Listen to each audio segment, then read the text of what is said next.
Hello, this is the U.S. Constitution, 5 Key Concepts Everyone Should Know, Part 2, and this is a continuation of Part 1, which you should view first.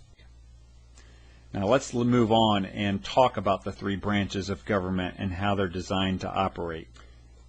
As we take a look at the three branches of government, this will not be a detailed analysis. That could be a multiple hour-long course, but it should be an effective overview that'll give you a sense for how the branches operate and their roles and responsibilities. First, let's take a look at the legislative branch, Congress. And as we've already said, Congress has the most space dedicated in the Constitution for describing its roles and activities. And here are some of them.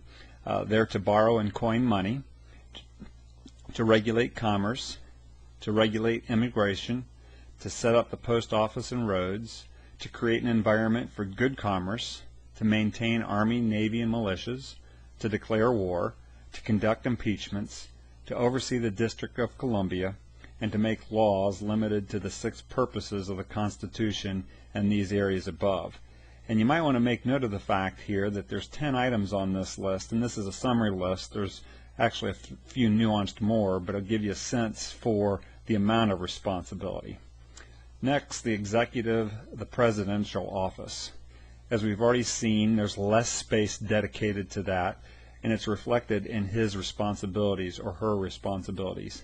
To be commander-in-chief, to appoint ambassadors, judges, and officers, to enforce the laws of the United States, to sign treaties and receive ambassadors, to grant pardons, and to give the State of the Union to Congress. And so you can see that this list of items is reduced to 6 rather than 10. Thirdly, the judicial branch, the Supreme Court. The smallest part of the Constitution dedicated to describing its functions, which include to take appeals from citizens, courts, and states, to make principled judgments, to ensure jury trials, and to uphold the Constitution. One thing that's worth noting here as you look at the 4th item on the list, to uphold the Constitution, it's a common mistake now to think that the Supreme Court is the final arbiter of what the Constitution says. But in fact, how the Constitution is set up, all 3 branches are to uphold and to interpret the Constitution, not just the Supreme Court. Even at the founding, there was a great concern over the Supreme Court and possible judicial overreach or judicial tyranny because judges were appointed to life. And there was a feeling that the accountability judges might have or not have would allow them to encroach on the other 2 branches of the government over time. So concerned over this was even Jefferson at the founding said this: the Constitution is a mere thing of wax in the hands of the judiciary, which they may twist and shape into any form they please. And so as we look at the state of things today, it seems as if these concerns have manifested themselves. The balance of power over the court, interestingly enough, is that Congress actually has the responsibility for establishing the jurisdiction of the court. They can limit what the court can actually rule on, and then Congress also has the power to impeach judges when Congress feels like they're operating outside of constitutional bounds. So in summary of these 3 branches, Congress was designed to be just slightly more powerful in this balance of power concept because they were closest to the people, and that's the House and then the Senate. And as you saw in the constitutional flow, that first section dedicated to Congress has the House responsibilities listed first and then the Senate.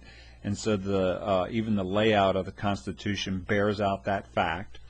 The President is powerful in war and in keeping the law. Otherwise, he plays kind of a medium role in the balance of power.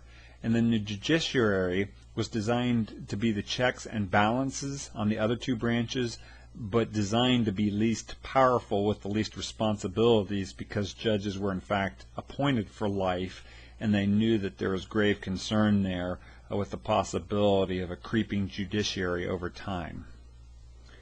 The last thing we want to touch base on is the Bill of Rights and how it reaffirms and limits of the Constitution. And this is just a brief remark on the Bill of Rights, as there will be another web seminar dedicated to it in more detail. But the Bill of Rights has item 1, which I'll at least mention here, that says Congress shall make no law respecting the establishment of religion or prohibiting the free exercise thereof. That's the whole separation of church and state debate that goes on today that's not actually in the Constitution, but these words here of Congress's limitation of not making a law that establishes religion is actually the constitutional phrasing. And then in this first item of the Bill of Rights is also given the freedom of speech and freedom of press, although I don't have it in its original language here.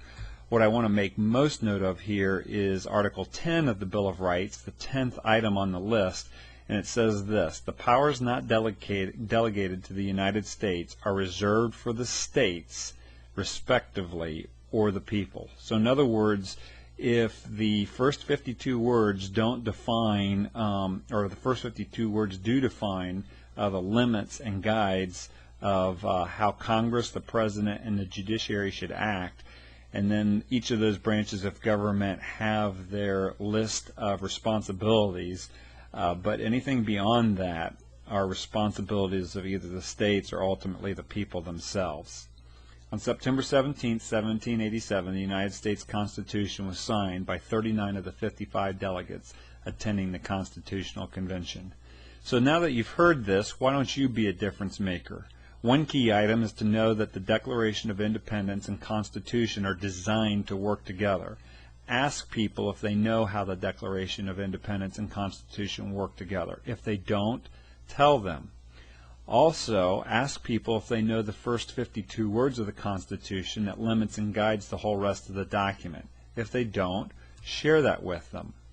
And so you can have a better understanding of the Constitution than 90% of Americans if you master these concepts by simply knowing these two concepts of how the two documents work together, and then the fact that the first 52 words of the Constitution form its core. Don't let others tell you what these documents mean when you can know it for yourself. As we conclude, there are some additional resources you may want to take advantage of after watching the YouTube videos on this playlist. For more freedom videos, check out july4thfreedom.com. For tools on growing in your faith, check out the 21dayfaithexperiment.org.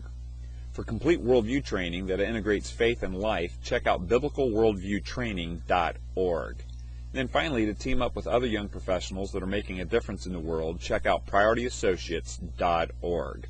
My name is Craig Seibert. Thank you for listening.